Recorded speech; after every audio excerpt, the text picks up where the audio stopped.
Professor Tulia de Vera there. Well, sometimes it felt like we had a bit of a flat tire, but now it seems we are finally hitting the accelerator. The acting health minister says the vaccine rollout is getting faster. The question, of course, can we overtake the virus before the next wave? Let's head to the big screen. Reporter Michael Marillier tracking this one for us. Hello, Mike. So, Need for Speed, it was a video game in the 90s. I'm guessing you've chosen it as a tribute to the over 35s. Sally, I feel like I'm 14 again. It's taken me back to 1994 when the Need for Speed was actually launched and came out for the first time. I'm sure your son probably has a later version of Need for Speed on his computer.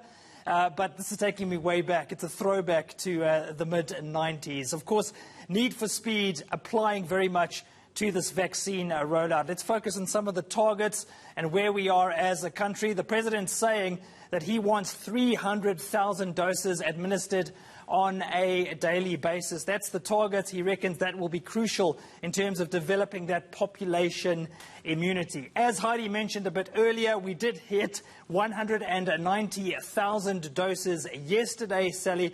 But when you look at the big picture, since phase 2 began in the middle of May, we've averaged about 60,000 doses per day, and that's the concern. It's not just the single-day doses that we're administering, but the averages. So what we're going to do here, Sally, as we bring on our Speedo, is we're going to look at the 7-day rolling average each week since the phase 2 program actually began, the mass vaccination program. So that first week, Sally, we were averaging just under 32,000 doses per day for that week. What you see here is a pattern of around about 10,000, sometimes a little bit less each week in terms of that per-day average. So the following week, we averaged just under 50,000 doses per day, climbing to around about 56,000 the following week, and similar increases from week 3 to week 4, Sally. What we did see in week 5 was a slight decrease back down to around about 51,000.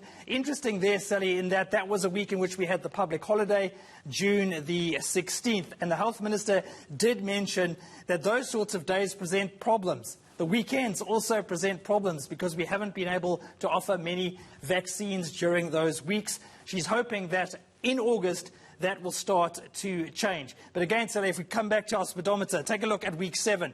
Managed to get to 89,000 on average per day for that particular period. That period taking us up to July the 3rd. I suspect when we look at the week leading up to July the 10th, that it will be even higher. So encouraging signs, Sally, in terms of the pace of this rollout. It started out really slow, but good to see it revving up. Yeah, and as Heidi was saying, we seem to be hitting new targets every day. Yep. I mean, we're on like 190,000 plus. Of course, we're not quite at the 300,000 that the president wants every day, but we seem to be making great progress, which of course is hugely welcome, given how rampant this third wave is.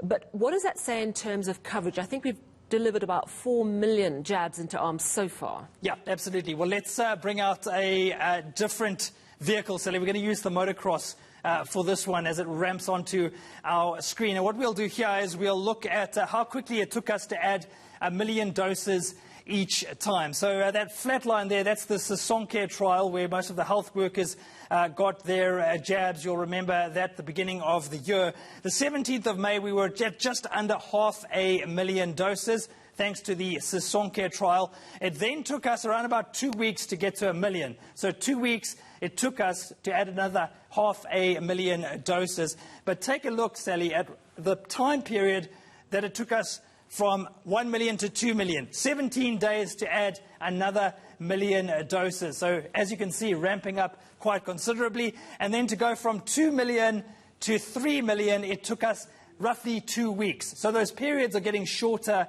and shorter. So that took us, Sally, at the end of June to 3 million doses. But I've got some even better news as we bring up our final slide, Sally. If you look at the last 8 days, we've effectively gone from 0 doses to 1 million doses in just 8 days, taking us from 3 million all the way to 4 million. So we've almost brought it down to a period of just a week in adding 1 million doses. And that translates roughly, Sally, to an average of around about 120,000 per day. So those numbers, as you said, are climbing, but the key thing is consistency. We've got to be zooming around town at this pace for a long time, not just every once in a while. Yeah, you're right. I think certainly the weekend vaccination rollout plan is going to help a lot. But I was just looking at that graph with the motorbike, and it's steep, but it's nowhere near as steep as what COVID is doing in Gauteng. Yep. And I mean, the big question, of course, this evening is, are we nearly at the peak? And the consensus seems to be we pretty much might be there. And of course, this weekend, Sunday, will mark 2 weeks of level 4, and the President said he'd reassess after 2 weeks. Yep. And I wonder what the consensus is, whether we need to continue with level 4 for a little bit longer to try and curb that shocking rise in COVID numbers.